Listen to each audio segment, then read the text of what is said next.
Okay, here we go.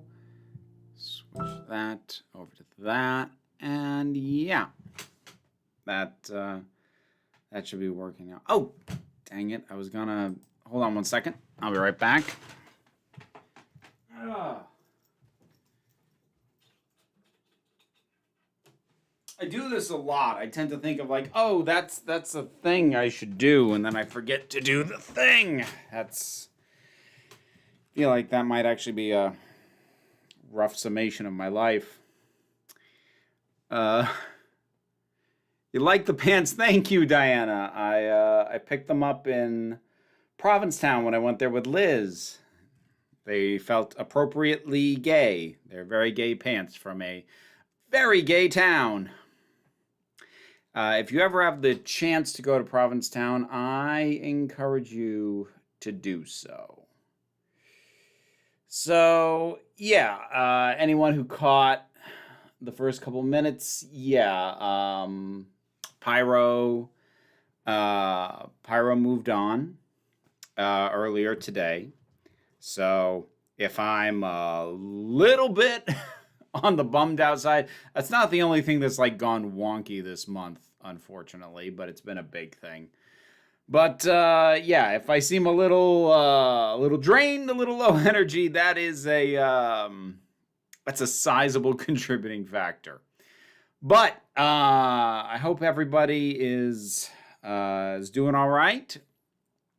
Hey folks, hey Carolyn, Diana. Oh, hi Molly. Haven't seen you in a while. Ms. Wicked Wolf, Aaron, Brandon. I'm not gonna catch everybody, but like I want to.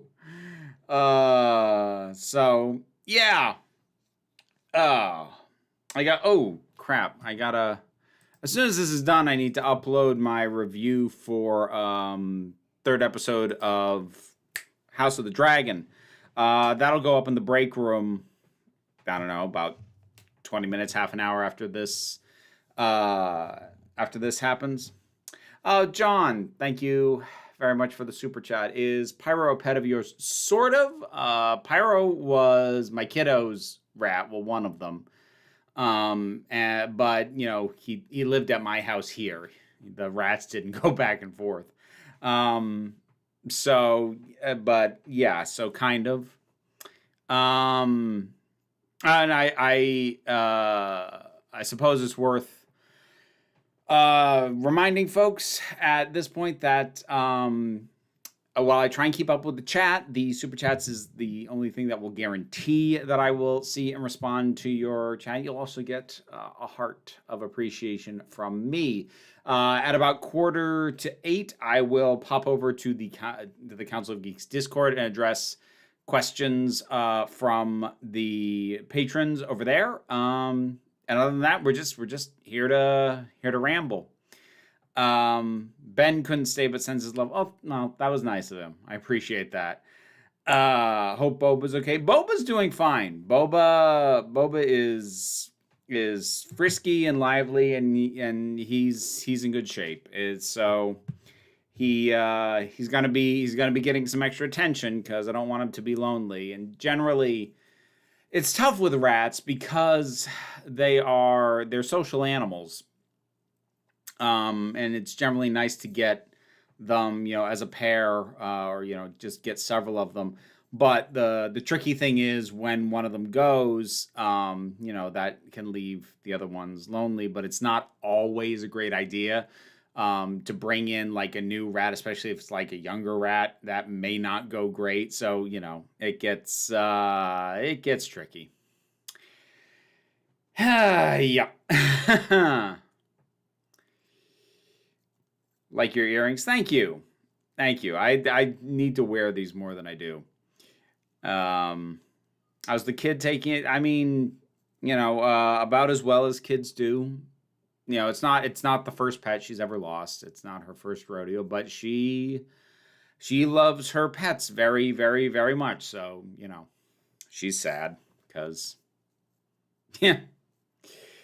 we all are at the moment. Anyway, big news. I finally had the gender talk with my mom, and it went great. Oh, that's wonderful, Molly. She fully accepts me and even gave me clothes and offered to teach me makeup. That that makes me so happy when I hear that. Oh my goodness. Oh, Diana Bell, thank you very much for the super chat. I never know what to ask in the Discord or the chat, so just have a $5 anyways. That is, yes, that is greatly appreciated. I'm gonna have my house taxes due in a couple of months, and that always hurts. So taxes are always a big pain in my ass because there's the house taxes, then there's end of the year taxes, and I've got the house taxes every 6 months because it's more workable that way for me rather than doing them annually, because then it's too big of a lump sum, and it, like, just with ADHD and trying to get money set aside, it's troublesome. I lost my first pet around the same time I watched Fairly Odd Parents about Timmy's pets. That was a mistake. I'll take your word for it. I never really watched that show very much, other than the theme song, which I thought was a good one. But I'll take your word on that. To get you up to date on my Buffy and Angel watch through, even though it was all because of a silly magic spell, it did warm my heart that Buffy asked Giles to give her away. Like, I love Giles. Giles probably my favorite character. What's house tax? Well, technically, Paul, it's property taxes. And it's something that's due on the house. So it's a thing. Vera, I finished Dreams of Fire, enjoyed the whole thing. I really liked the world you built, and it was a really good adventure story. Thank you, Cappuccino Crafts. I appreciate that. If you have a Goodreads account, if you wouldn't mind writing a review, that'd be awesome. But I'm very glad that you enjoyed it. The CGI in the Pinocchio remake looks atrocious. They should have had the actor in makeup and costume. Well, I mean, they shouldn't have made the movie. That's what they should have done. They should have just not made it. It's not that the CGI is bad. It's that they're making the strange choice to make the CGI look just about identical to how a lot of the actual animated characters looked, which is a weird damn choice to me. And again, it's just one more thing that undermines why do these things exist. What do you think of the Internet Archives? After watching your video on HBO Max, I found some of their content preserved on there. Internet Archives, in general, like as a practice, are important and helpful. Unfortunately, they are subject to the same copyright and takedown notices as anybody else. So, stuff can get hosted on archives, but if the originator of the content says, hey, scrub it, they kind of have to. So, like, they're a good thing to have, but they're not protected in any ways. So, I dearly love Giles in the first 5 seasons. I consider canon, not really after that. I like Giles past that. Like, Giles returning in season 6 at the end and just knocking back Willow, I think is one of the great re-entrances in television, because he's been gone for most of the season, and Willow's gone dark, whatever you think of that storyline. But she's the villain at the end. Spoilers for like a 20-year-old season of television at this point. But she's like, no force on earth can stop me. She just gets blasted back, and in steps Giles. I'd like to test that theory. Oh, I love it. Freaking love it. It didn't clarify this last week. Did you notice Amity's new hairstyle, or did you just notice the color change? I think I did notice the hairstyle change. I mean, the color brings more attention to it. I think I remember noticing it. I don't know. You're asking me to think back and remember when or if I noticed something, and like my brain's not built for that kind of recall. Kind of fallen off the Marvel bandwagon, mainly because recently they've shown they're more... Whoa. Okay, never mind. That message just went away. I was in the middle of reading it. Oh, well. Joseph Gordon-Levitt lacks the charm that Cliff Edwards had as Jiminy Cricket. Well, I mean, that's a matter of opinion. But again, I don't know why it's a thing that's going to exist. I don't understand.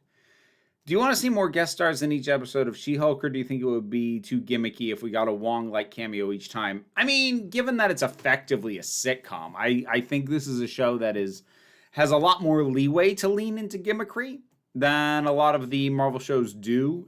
I don't have a strong opinion one way or the other. I don't think if we saw a drop-off in guest stars that I would demand more, nor do I think if we kept seeing them that I'd be going, these shouldn't be here. I'm just like, I think it'll work either way, personally.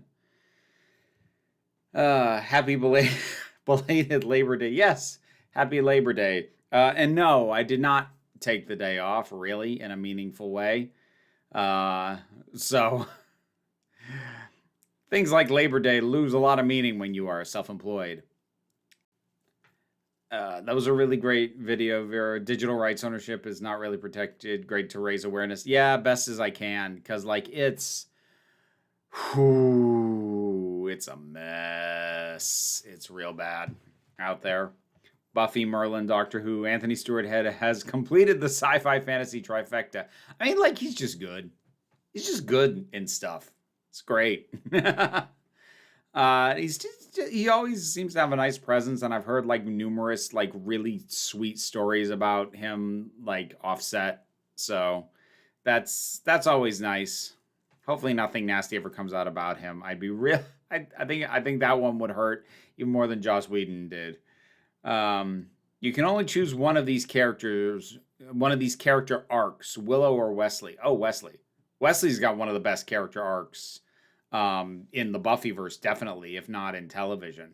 It's a great arc because when you see how he starts versus how he ends, if you just see those two things, you'd be like, how is that the same guy? But the process of watching him is really well done and really well paced out. I love Willow, but I loved Willow at the beginning. So she was good even before her arc happened. Wesley is irritating at the beginning. So if he didn't have his arc, then I'd never have liked him. So I think that's an easy call for me to make. Question, have you played the recent Guardians of the Galaxy game? Because the general consensus is they blow both movies out of the water. I have not, and I won't, because it's fully rendered 3D graphics, which means it will make me motion sick. So no plans to play that. You should specify we're talking about Willow Rosenberg going dark, not Willow Park going dark. I don't even know who Willow Park is. So I don't know if that's I don't know what you're referencing. I also have a lot of work to do, but I'm here so that I can have a breather. Well, I'm glad you took the breather here with us. He was good in Rocky Horror Show too. I've seen like little clips of Anthony Stewart Head in Rocky Horror, and yeah, he looked like he was real good for the part. What's the copy of She-Hulk behind you? Oh, this is 1989 Sensational She-Hulk. This is actually it's all in one bag, but this is the first 6 issues. This was reviewed on Tough Like a Girl podcast that I do with my partner Liz over on the Fire and Water Network. We reviewed this last month. We only did the first 5 issues, but that's what that is. I haven't navigated it back to the long box yet, which I should. I've kind of fallen off the Marvel bandwagon, mainly because recently they've shown they're more quantity over quality to me. You know, if you like the recent Marvel stuff, more power to you. I don't know if I necessarily agree in terms of the movies, but I would say that it does not feel like as much care is going into the shows as I would like. So I'm not gonna hard disagree. I'm just gonna say I'm not quite there in the same way. Happy anniversary to this channel. Thank you, Ms. Wicked Wolf. The live stream we do in 2 weeks is gonna be more dedicated, sort of anniversary party, and I'll have something. I'll have more spicy water than I'm currently drinking. Just, with a pet dying, I was given the very solid advice of, maybe don't drink tonight. Willow from the Hour House, you know her. Oh! I forgot her last name. I don't know a lot of those characters' last names. I know Amity Blight. I know Luz Naceda. Ida Clawthorne. I don't know Gus's last name. I don't know Willow's last name. Rain Whispers, I remember. Yeah, there's a bunch of characters whose last names I don't remember. So, there we go. What Disney animated canon should be live action remade? None of them. None of them. Black Cauldron, I wouldn't get too uppity about. I still wouldn't care, but like it wouldn't upset me because the movie didn't really work. So like it's one thing to try and take another crack at a story that did not work. That makes more sense to me than trying to recreate a classic, anything that's a classic. Years and years and years and years ago, before I was even out as gender fluid on the channel, I had a whole lengthy rant about just stop. Just stop with these damn things. Have I seen Rings of Power yet? Yes, Freddie. I have a review up in the break room of Geeks. It's my secondary channel where a lot of the review content goes. Will you get back in the bath for the anniversary? I hadn't considered that. I mean, maybe. I could. I have I have not done a live stream from the bath in quite a while. We could bring that back. Maybe we'll see. So going back to the Guardians of the Galaxy game, since you're not going to play it, do you care about spoilers? I don't personally care about spoilers, but other people in the chat might. So might not be the forum for that. Owl House, something I keep meaning to watch, but requires either an additional subscription or piracy. Yeah, that's tough. Oh well. Yo ho, a pirate's life for me.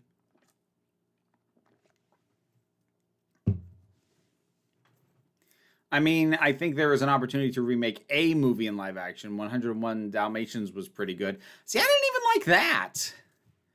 Even back in the 90s when that happened, I remember thinking, why? A lot of people give that a pass because it's not from the same batch of them, but no, I think that was a bad idea too. I had a sequel, which was worse.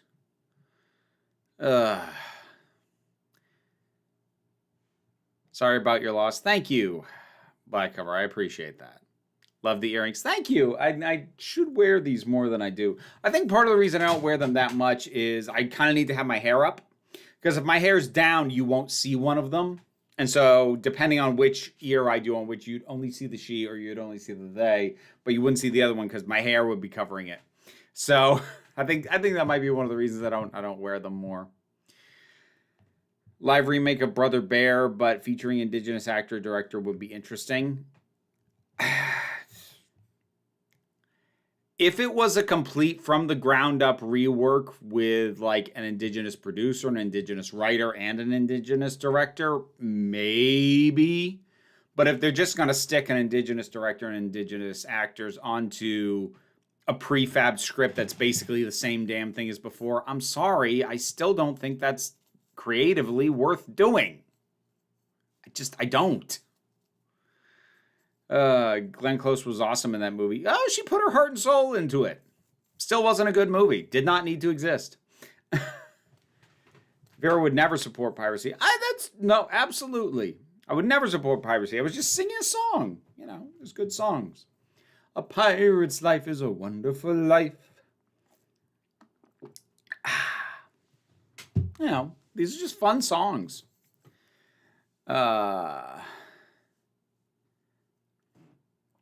Probably must have been fun for the cast to work with real-life dogs. Notoriously, that is usually not the case. I mean, it's the old W.C. Fields saying, never work with children or animals. Recently rewatched the Poirot episode Appointment with Death, which stars Tim Curry and Mark Gatiss as father and son. Oh, that's interesting pairing. That could work. I could see that. I could see that. Did you know that in the early 2010s, there was a ton of Marvel cartoons that I think were okay, not great, but okay? My favorite would have to be Hulk and the Agents of Smash. I did know they existed. I didn't watch any of them, but I did know they existed. I had a niece and nephew who watched that stuff sometimes, so I caught like little bits of it being over at their house. Have I ever considered a beehive hairdo? Well, no, because I don't know how to style. Like, I do not know how to style hair at all, so short answer, no. I still haven't figured out how to do a French braid on myself, and that's not even that difficult. Disney's Atlantis and Treasure Planet are deeply underrated films. Agree on Treasure Planet. Half agree on Atlantis. Atlantis is visually a magnificent film. Didn't really do much for me plotting, honestly, a lot of the characters. So I appreciate that some people really love it. I love its look.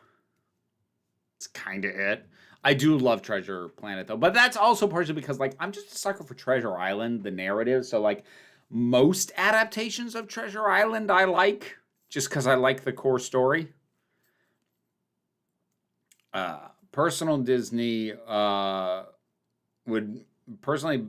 would better make haste of Pirate 6 with Depp opening that jar with dirt. Yeah, no, the Pirates franchise, I mean, I think they're shooting their best shot getting Margot Robbie and sort of trying to move forward without Depp, because whatever you think of the court cases or whatever else, even before all that, those things were performing less and less and less well with him at the front. They just were. Another remake that didn't need to exist, Tim Burton's Alice in Wonderland and Alice Through the Looking Glass. So the thing is, I do not consider, like, I agree with you they didn't need to exist.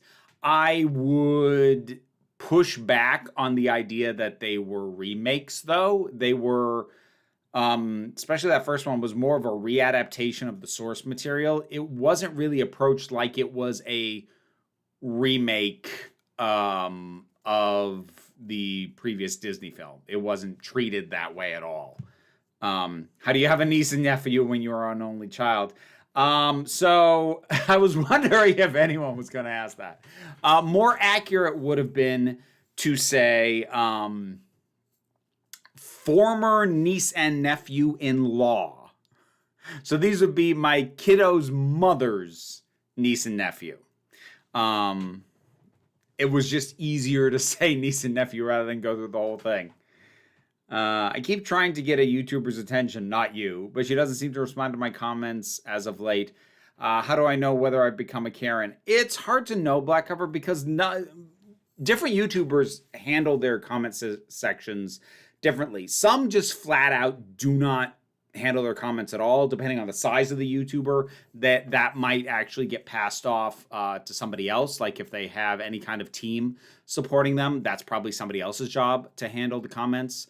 There are YouTubers I know only look at the comments for like the first 3 or 4 hours a video is up, when it's most likely being viewed by their subscribers before it gets latched onto maybe people who are going to leave not nice stuff, and then they don't look at comments after that.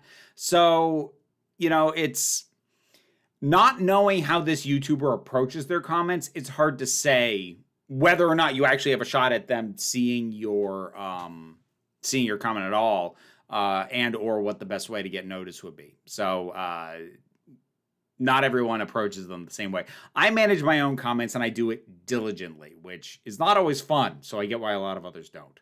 Do I follow Toucan Birdie? No, I still haven't even seen BoJack. Don Novella improvised nearly all his lines as Vinny in Atlantis. Vinny. Which one was Vinny? Oh, he was the explosives guy, wasn't he? I did like him. I liked him. He was one of the ones I liked. Maleficent didn't need to exist. I would say of the ones that were in some ways direct takes, even if not direct remakes. I would say Maleficent had the most artistic justification for existing. It didn't quite deliver on that, but I think its premise had the most promise. I'm talking about during live streams. Oh, well, I mean, best guess then is usually to make use of super chats. Again, depending on the size of the YouTuber, a lot of them will, kind of either do what I do where they try and keep up, but they might miss stuff, or there are some that explicitly won't address your stuff unless it's a super chat. So like it's hard to know. Have I ever seen Christopher Robin with Ewan McGregor? I have not. It seemed depressing, actually.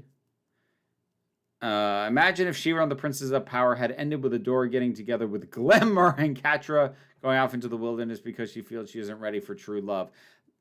I see, minus the Adora getting together with Glimmer, that's actually kind of how I thought they should end it before I saw season 5. And I do think they actually did pull off season 5. But initially, my thought was, Catra can't recover the damage she's done to Adora and Adora's friends, and that includes Scorpia. So in my mind, I figured the best shot for her was to leave with Lonnie Kyle and Rogelio, because they were people who she had a connection with, but while she hadn't always been nice to them, she hadn't broken those relationships as much, so she could still lean on them for support without without having caused as much damage, and maybe build something better. That would have been my call before seeing season 5. And again, I think what they did was better, so there you go. The voice cast for Hulk and Agents of Smash are Clancy Brown as Red Hulk. That works. Elijah Dushku as She-Hulk. I could hear that. Fred Tetaciore as Old J Jaws. I know that name, but I don't know where from. I think they all did a really good job. I'll take your word on that.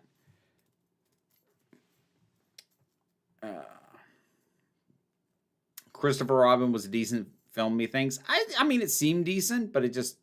Seeing the trailers, I'm like, this looks too melancholy for me right now.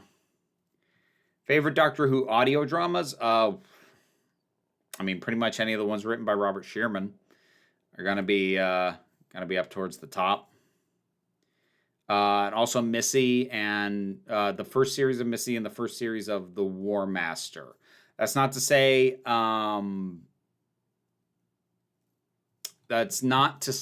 that the series after the first ones weren't good, but I have not listened to them past that. I would like to someday. Now that season 2 is over, what's your favorite and least favorite episodes of Owl House? I don't think I really have a definitive least favorite. My favorite's probably still Grom. But I don't think I have a least favorite. Hold on.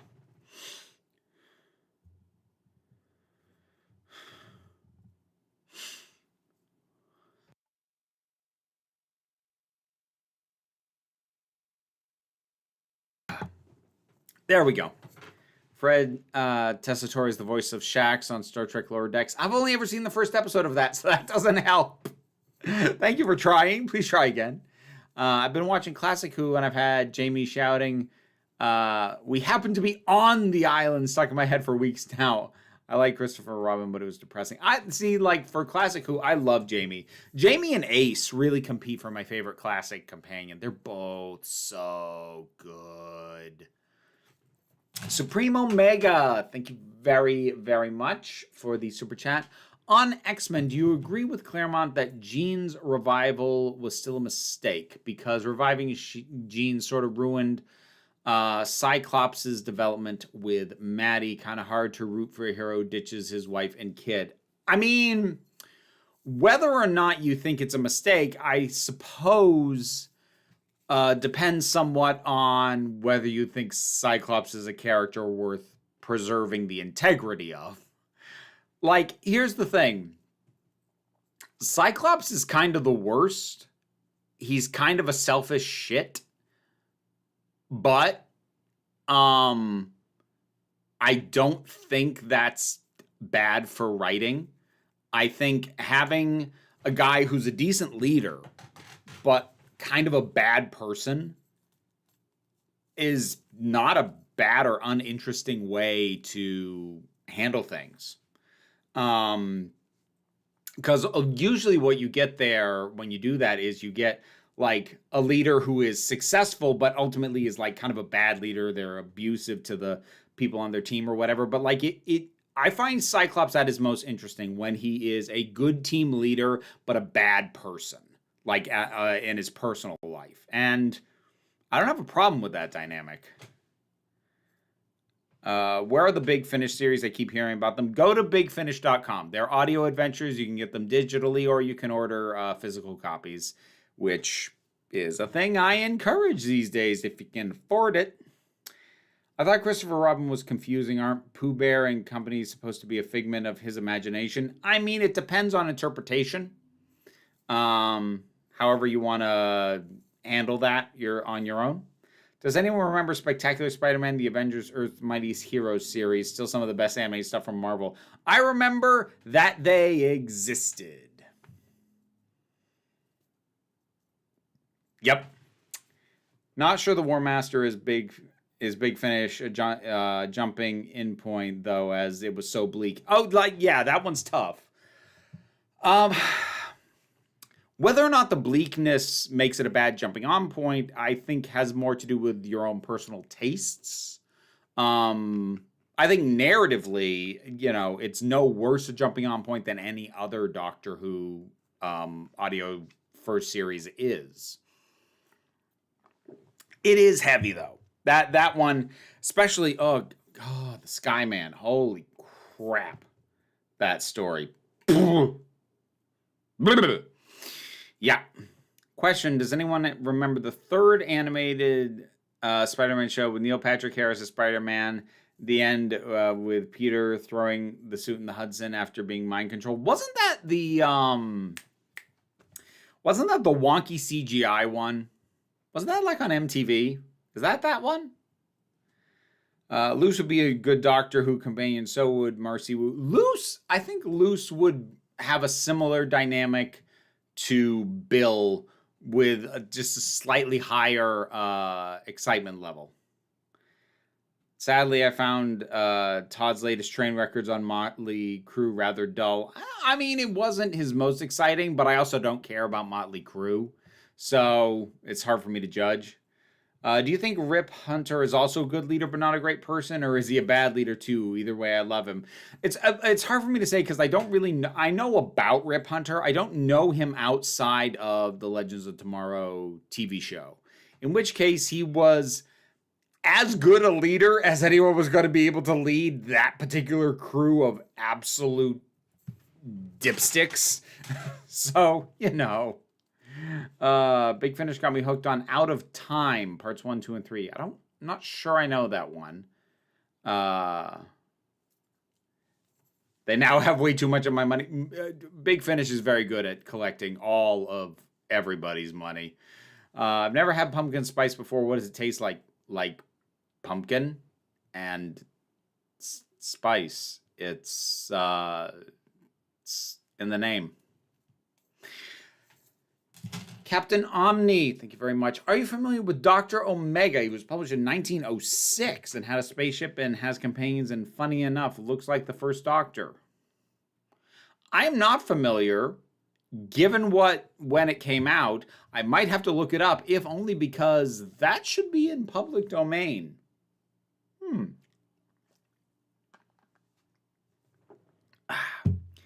Companion pitch. Doctor tries to figure out why a famous singer disappeared and was never seen again, only to find out them being a companion is why. Huh.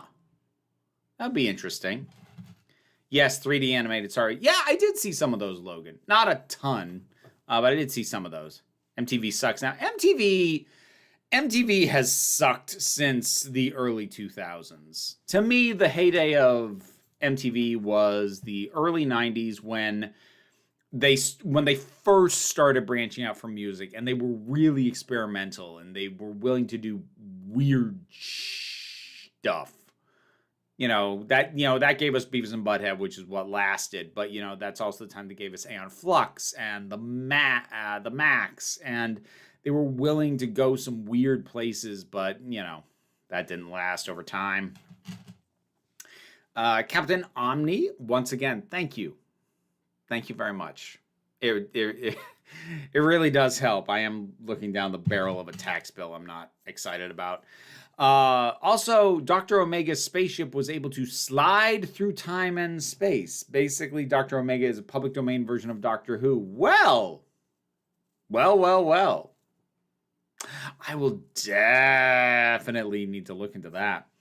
Out of time are the 10th Doctor, Post Waters of Mars, meaning the 4th, 5th, and 6th. Interesting. So wait, is that part of Time Lord Victorious then? The Out of Time trilogy sees 10 team up with his 4th, 5th, 6th against the Daleks, Cybermen, and Angels. Okay. My fave is Knocking on Hootie's Door. Lumity is Owl, Dream King. Good grief.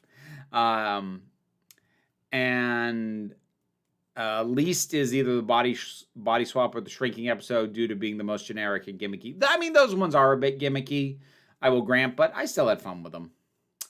I just have fun with Hootie. Hootie hoot hoot. Now I know what friendship tastes like. Tastes like a bug. Have I ever reviewed Brazil from 1985? I have not ever reviewed it. I have seen it. I don't know if I still... at one point, I owned like the Criterion collection of it, which had like the theatrical cut, the director's cut, and like a full documentary on it.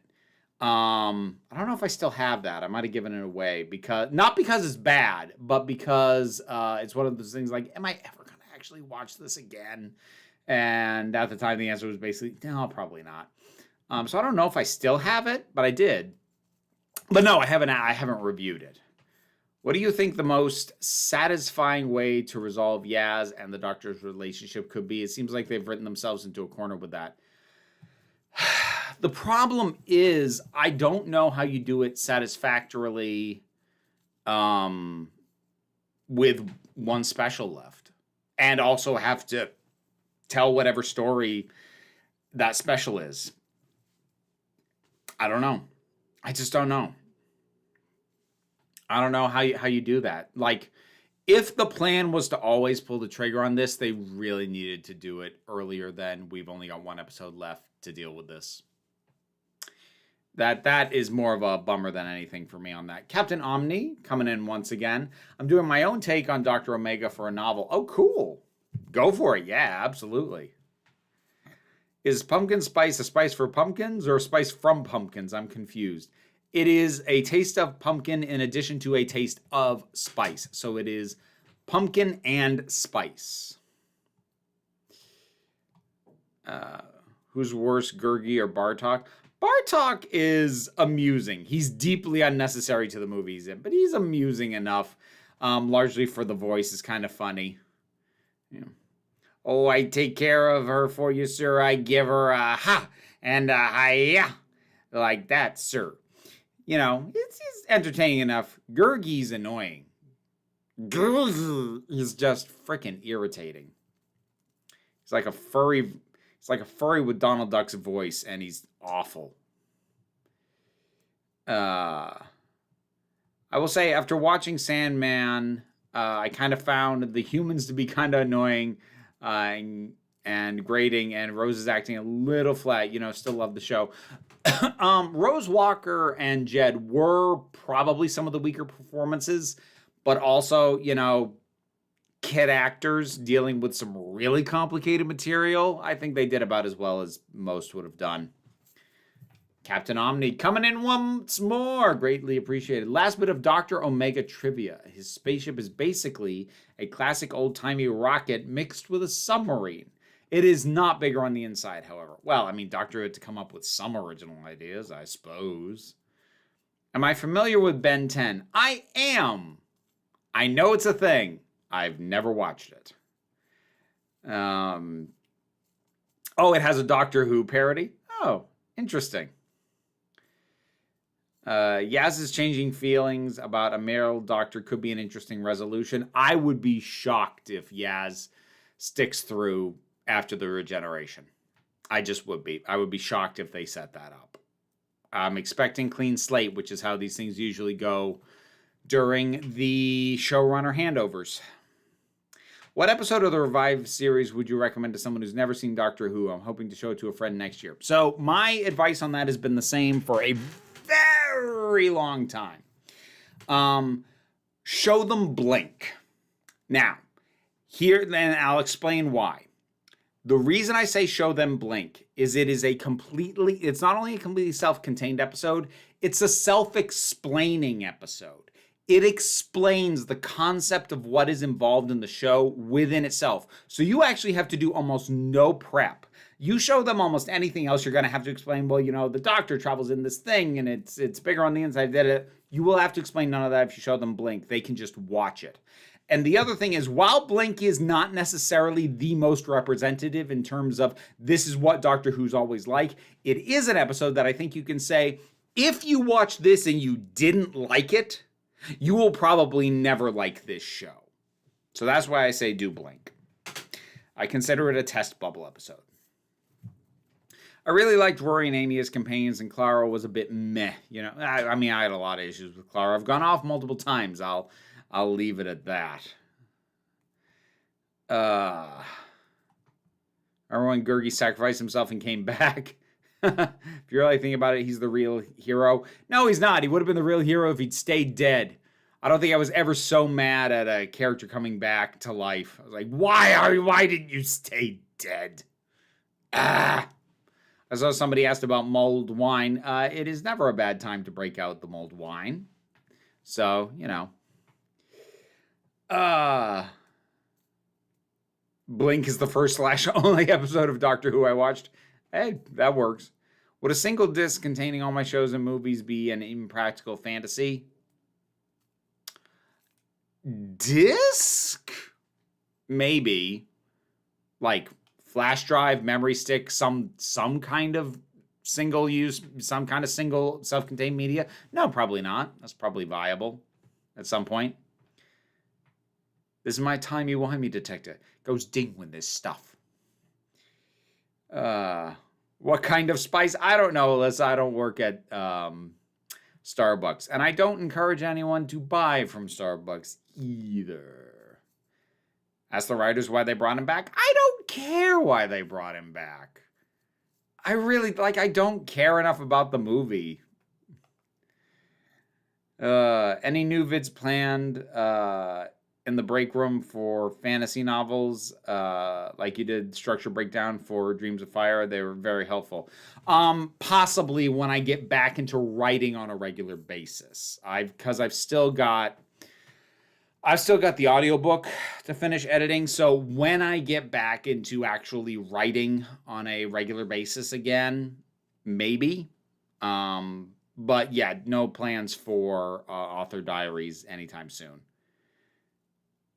Sad there's still a small number of examples of Bury Your Gaze and Sandman, depending on how you count it in the diner episode. There are, but I feel like those kinds of things are less egregious in something like the diner episode, because that is a situation where nobody's getting out alive, so it doesn't feel targeted in a way when a queer character is singled out, or it feels like they're singled out. You can't claim that with something like that. So, I was actually made slightly more uncomfortable by the reminder that Corinthian basically only targets gay men.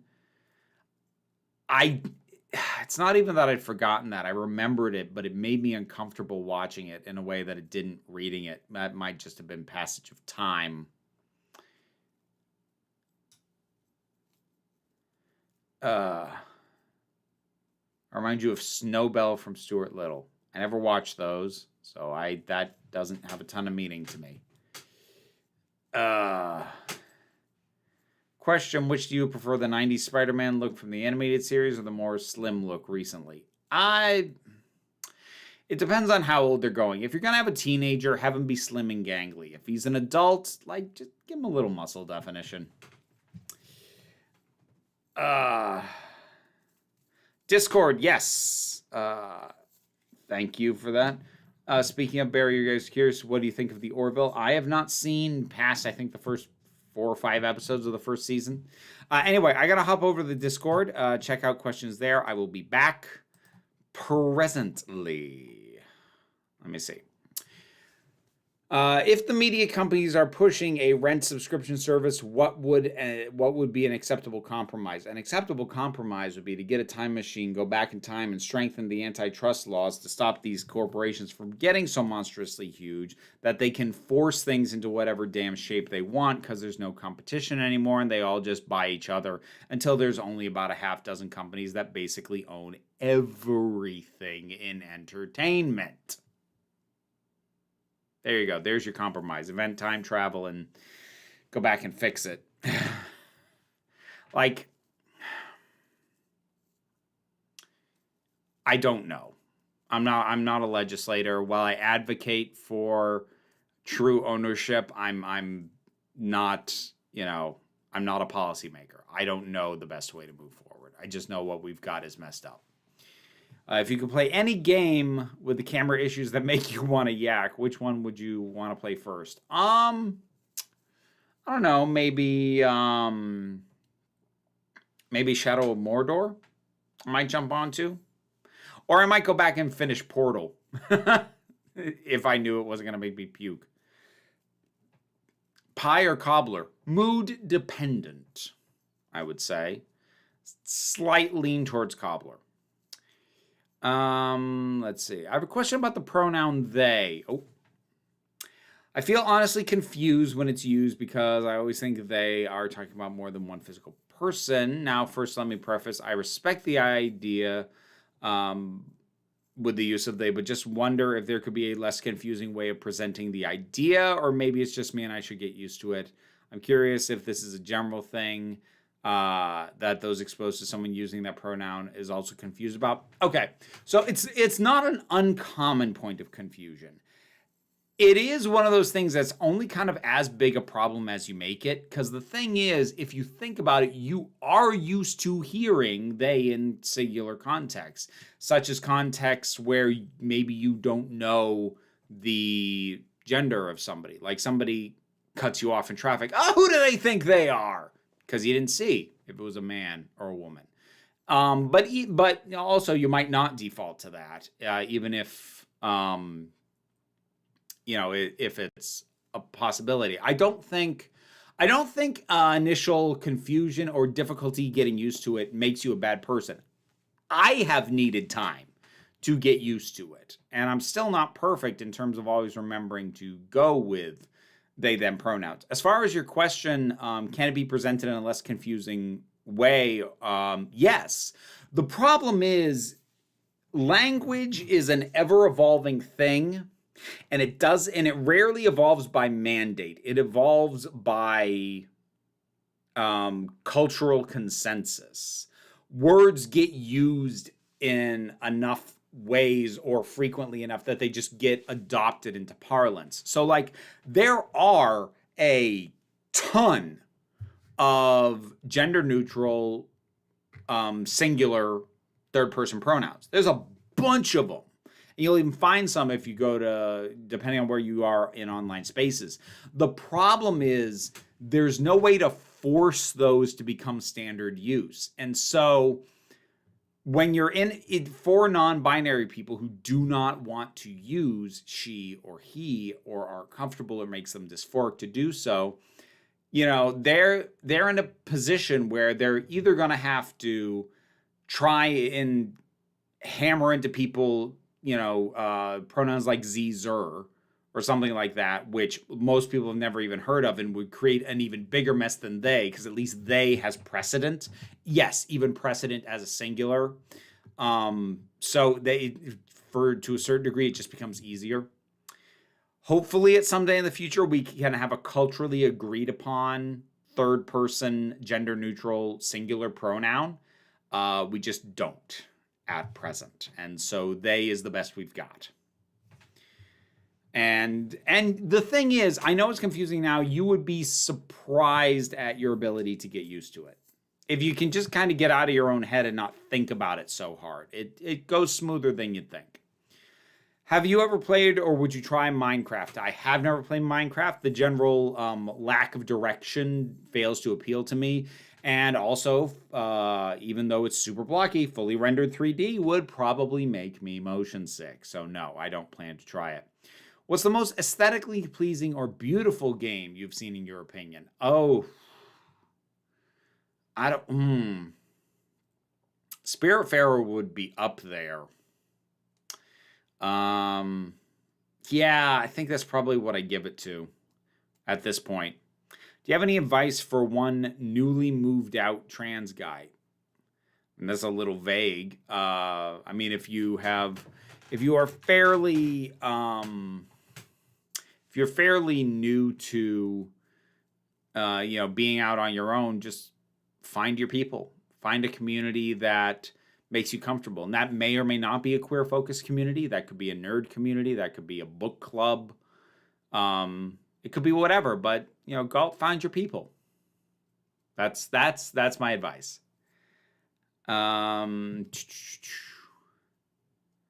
Given that we've got both Rings of Power and House of the Dragon right now, it seems the time is right for reviving beloved fantasy worlds full of epic battles and magic and dragons and stuff, but it seems they've missed an important one. So when do you think they'll bring back Gallivant? See, I know they left a dangling thread that they could have picked up for a third season, but I kind of feel like Gallivant has the perfect ending. Just Richard's look to the camera. I have a dragon. Oh, it's so good. So good. I'm going next year, damn it. I am going to get to a video talking about how much I love Richard's arc as a character in that show. God, I love it. It's going to have to wait because it's going to get real low views, it's the same way the Cool World video did. But I want to do it for me. I want to do it. Let's see here. So in the latest Babylon 5 podcast, you talked about how you felt B5 might, at this point you're viewing, be leaning too heavy into fantasy as opposed to science fiction for your preference, at least RE the series so far. How do you see Who in terms of these general polarizations, as it certainly isn't hard sci-fi, though it might dip into it occasionally? So, the thing is, I don't have a general hard rule of I want all sci-fi to be hard sci-fi with no fantasy element. I try and accept things on their own terms. Where something can go south for me, which Babylon 5 has not done yet, but has the potential to do, is when you establish a set and a vibe mostly rooted in harder sci-fi, but then keep drifting increasingly into fantasy elements. That's where you hooked me in on something that you are moving away from. And that's where I can get annoyed. Because I have no problem with sci-fi fantasy. Star Wars is sci-fi fantasy. And Doctor Who, I praise Doctor Who for being actually pretty loose with a lot of its rules. I think it frees up a lot of its storytelling, the fact that it does that. But, when I feel something has sold me one thing and I've bought that, but then it starts changing, it feels like the waiter changed my order from getting it from me and giving it to the kitchen. So, okay, this is a long one with a lot of preamble. Okay, let's see what we got. So the protagonist of my novel, X, is an amoral, reprehensible ideologue. He's the sort of person who'd burn an orphanage filled with puppies if he felt it was for the greater good, that sort of thing. Oh, sounds real pleasant. To make sure I have as complete an understanding as possible for my characters, I try to imagine them in random situations to see how they'd react. A few days ago, I wondered how X would react if he found out his child was trans after one of their friends accidentally gendered them correctly in front of him. I determined he would be supportive, but not after threatening the friend to be a bit more careful about who they told in the future. He might be supportive, but not everyone is. And he'd rather his kid wasn't killed because someone didn't think about that and couldn't keep their mouth shut. So preamble over, it got me thinking. With trans rights on the knife edge that they are there any moral implications in making overly villainous characters supportive of trans rights? On one hand, anyone with a shred of decency would see it as something humanizing or at least morally neutral. On the other hand, it'd be easy for TERFs to argue for it as an evil person supporting evil thing, not caring that their child was about to become a victim of the alphabet mafia and all that nonsense. Thoughts? Well, the first thing is, if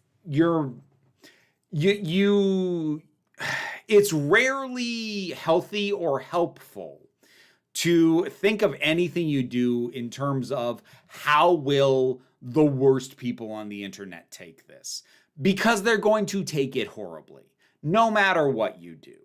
This is the TERFs, this is the alt-righters, this is the manosphere, this is the incels. They will find the worst possible way to interpret literally anything you do. Whether they interpret it in a way that makes it sound like you agree with them, or they use that as a way to villainize their targets. Trying to asshole proof your story doesn't work. So don't even worry about what they're gonna think. Is gonna be my first thing. As to your general question of whether having a demonstrably bad person be supportive of trans rights is somehow undermining of the movement, my immediate answer to that is no. No, it's not, because there's the even a stopped watch is right twice a day principle. And like, I think a really good example is in the recent Chucky TV show in the first season. And like, this is Chucky the Killer Doll. And at one point he references what is possibly one of the most maligned movies in this series, which is Seed of Chucky. So he's talking to this kid, and remember, this is a serial killer doll, alive by dark magic. And he says to this guy, I got a queer kid. You have a kid, gender fluid, and you're okay with that. And Chucky just leans forward. I'm not a monster, Jake. And so, like, you can just as easily have it be like, look, even this asshole understands that trans people are not a problem. So I would not worry about it unless the way that trans, well, so like, it seemed like the scenario you'd asked was sort of like a hypothetical as a character exercise. So, but for the moment, let's assume it actually becomes part of the narrative. If that is to happen in your story, as long as it doesn't seem like an awful decision that he makes pivots on his support of trans rights, if that's just also a thing he believes in, I personally, and I can't speak for the entire queer community, it's not a monolith, but I personally would not see a problem with that. So, there we go. Let's see. I think that's everything. Question, Jumpgate, how many drinking games do you want to start with Jesse saying Sinclair versus Sheridan? Unfortunately, she's gotten better as it's gone along. That first one, I should have made her take a shot every time she got it wrong. That would have been so good. I might try and figure out. I kind of want to go back and do a count, if nothing else. Anyways, that should wrap up the Discord, because we have a time cutoff. All questions have to be in before the stream starts. So, coming back. Here we are. I'm back now.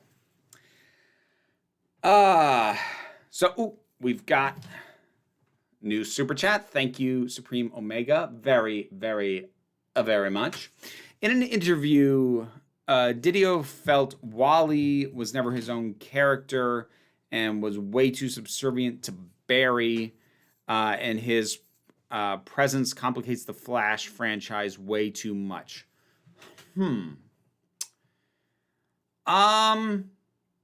given that I bowed out of the Flash TV show before Wally was introduced, I can't really give my own opinion of that as an assessment.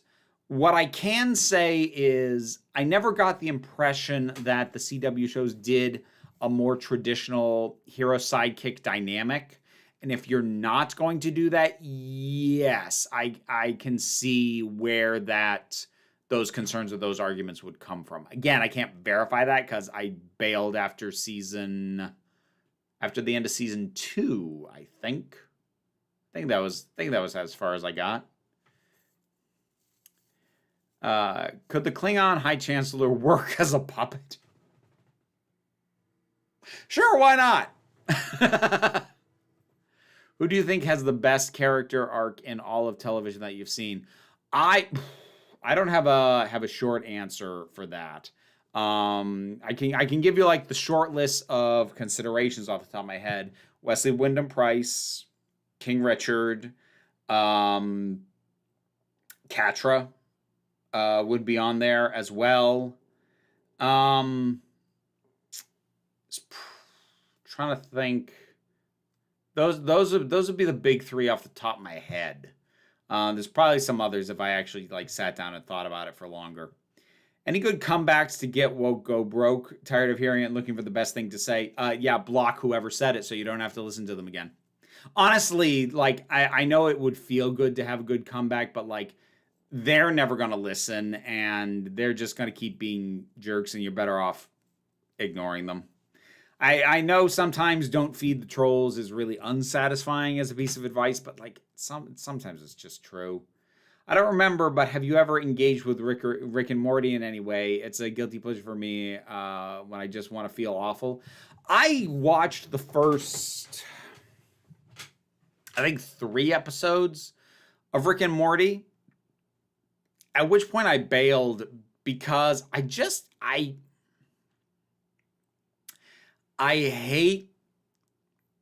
hate the characters. I don't like any of them. I don't like spending time with them. I don't like listening to them. I don't like the voices. I don't like the characterization. I don't like these people like at all. And I also kind of hate how much of the dialogue is improvised because like it's one of those things when somebody tries to tell me as like a trivia thing, hey, you know, most of the dialogue is improvised. My answer is, yeah, I can freaking tell because it's not good. Yeah, I can see why it's clever. I don't think it's a dumb show. I can see where it's intelligent. I can see where it's well thought out. I can see where it's creative. But God, do I not want to spend time with those people. Like, at all. Any of them. You got to give me one character I can latch on to. But, like, no, I did not like any of them at all. At all. Seeing as his performance as Gilmer made me realize how truly wasted Stephen Fry was in his Doctor Who appearance.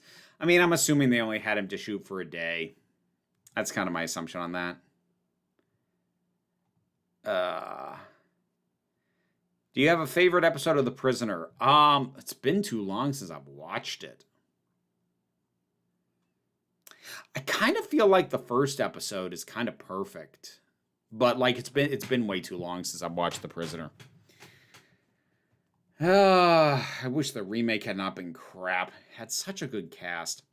Something I do like about the Guardians of the Galaxy game is that it's 10% movie influence, 90% comic influence, and and as a massive comic fan, it's really cool that they mentioned Darkhawk. Oh God, Darkhawk! I have multiple issues of Darkhawk from the 90s. Oh, that guy. Oh, I forget about him. And then it's like, right. Big thing, Ari, Avatar The Last Airbender, is that when you contrast him to Bellows or the Core or the Brothers Horde or the true antagonist of Infinity Train, Firelord Ozai is extremely simplistic. I mean, I didn't get far enough in Avatar: The Last Airbender to actually meet him as a character. He was just talked about.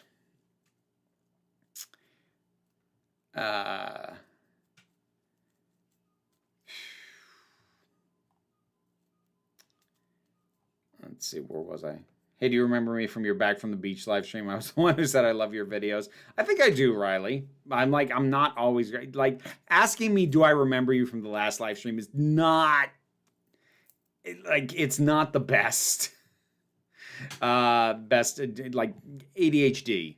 It's a thing. I'm going to try and wrap it up soon. Any tips on starting a podcast? I'm starting one pretty soon. I have planned for a few months. Yeah, record a bunch of episodes before you launch the first one, so that if you ever need to take a week off, you've got a cushion. Build yourself up a cushion before you put your first episode live. That's my advice.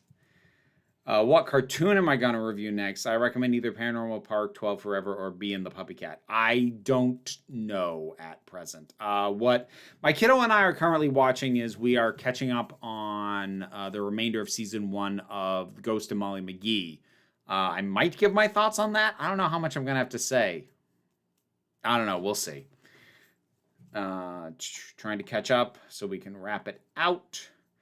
Since I can't watch the remastered version of Babylon 5, I have Canadian Amazon, not American. Any other sci-fi shows to recommend? I mean, Farscape. I'll always plug Farscape.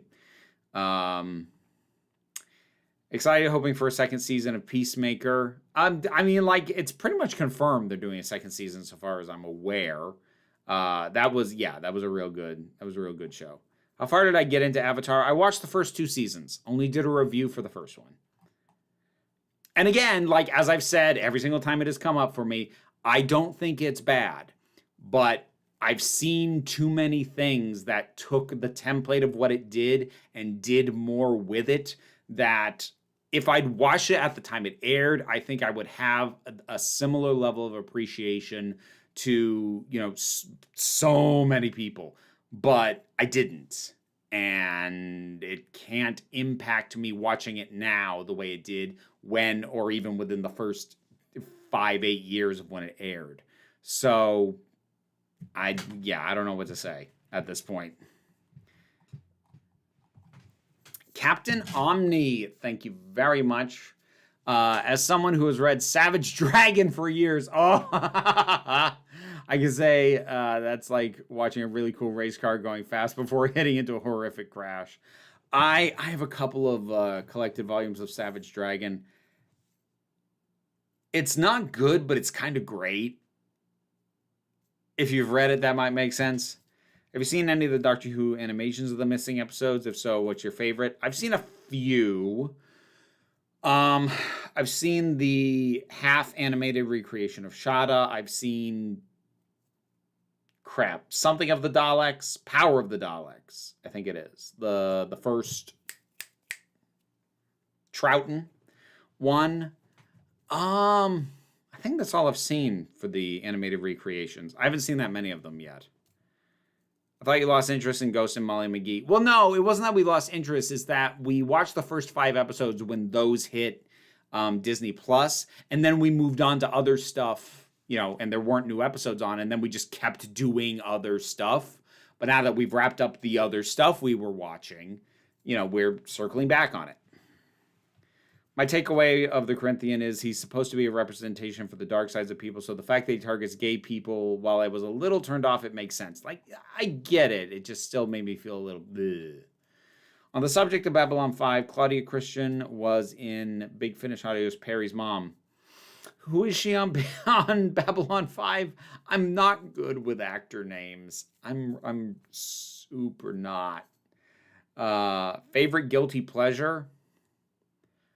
I don't know. I'll throw out a random one out there. Liz and I rewatched Gunpowder Milkshake over the weekend. That movie's real good. It's real dumb, but it's real good.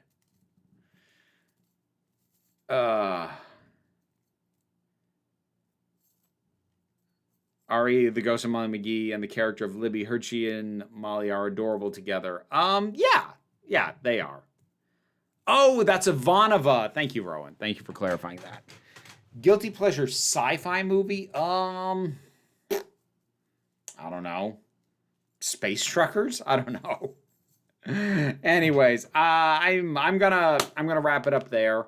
Thank you everybody for tuning in. Thank you for the super chats. Thank you for spending time and listening to me. Thank you for the well wishes regarding the passing of one of the family rats. Thank you for all of it.